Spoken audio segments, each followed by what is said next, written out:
want to go in? Yeah, go in and rape people. That's what you do.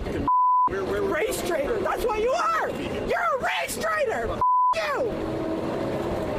How does it feel? I'll kill your whole family. Your whole family's dead. Come on. Children, your wife, all dead. Punch it, my boy. I have your face, mother. You're dead. Dead. Some pretty horrible scenes out of Newark, New Jersey, as far-left agitators scream horrible things and assault officers, while lawmakers continue calling for the ICE detention center to be shut down. What does Democrat Governor Mikey Sherrill do? Well, she is defending the protesters. We want to make sure that just anyone who's going to go exercise their rights does so in a very peaceful, calm manner. And I know we've seen that over the last couple days, a lot of peaceful protesting going on, which we're going to continue to support, making sure that people are safe and there's public safety, but going forward, it's peaceful. And what seems to really be inciting a lot of this are really the ICE agents. Joining us now, Fox News legal analyst Gregg Jarrett. Greg, it's great to have you, and I'm watching the same video that you're watching. I'm seeing the agents standing there doing nothing. I'm seeing the agitators not just screaming expletives at them, but threatening their lives. Yet you've got the governor standing there and saying that the protests have been going on in a peaceful, calm manner. Well, she ordered state and local police to stand down and not to protect the ICE agents. You know, when lawful protests, Jackie, degenerate into rioters kicking, punching, biting government agents, well, that crosses the line. It's not a peaceful demonstration. It's a violent assault and battery, which is why some of these people have been arrested.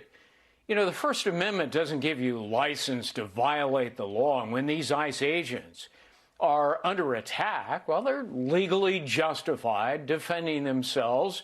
They use non-lethal means, pepper spray and so forth. You know, the mob was also blocking vehicles from entering and exiting the detention center. So, you know, that's another set of crimes, interfering with federal agents. There have been, as you played the clips, direct threats to agents. We're going to murder your wife and your children. These are truly evil people. But I think what's equally despicable is how, you know, Democrat representatives have been ginning up the rage. Jerry Nadler, Dan Goldman, alleging without any proof that the conditions are inhumane and unsafe in the facility. No, they're not. The only unsafe place is outside, as you saw it. Yeah. DHS says these inmates get 3 meals a day, clean water, clothing, bedding, showers, toiletry. But, you know, Dan Goldman, who was born with a golden spoon in his mouth, thinks they deserve, you know, bed turn-downs and chocolates on the pillows. Right. You know, it ain't the Ritz. And Mark Wayne Mullen made that specific point. He didn't say it's not the Ritz. He said it's not the Holiday Inn. But you think about these people that are in this country. They came in illegally. They broke the law that way. And then they broke the law through a lot of different types of violent crime. That is why they are in this facility. And so to expect them to be getting some white glove treatment is not realistic. Their needs are being met. That is what we know from Tom Homan. And we know that from Mark Wayne Mullen as well. So, you know, you're sitting here and you're seeing this not for the first time, where the lawmakers, as you say, are standing up for the protesters, not just first in New Jersey, but we saw it in Minnesota as well. And you have to ask yourself, what exactly is happening in this country when the lawmakers are on the side of,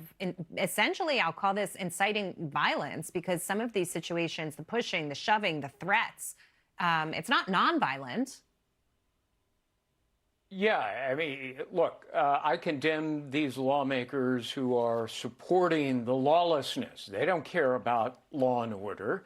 They embrace lawlessness and disorder, and they seem to have the attitude that criminals are not to blame for their crimes. We as society are, because we're racist and we suppress them, and, you know, a lot of malarkey. They need to stand up for not only law enforcement, but the vast American people. Yeah. Gregg Jarrett, so great to have you, sir. Have a great weekend. Thanks, Jackie. Okay. Coming up next.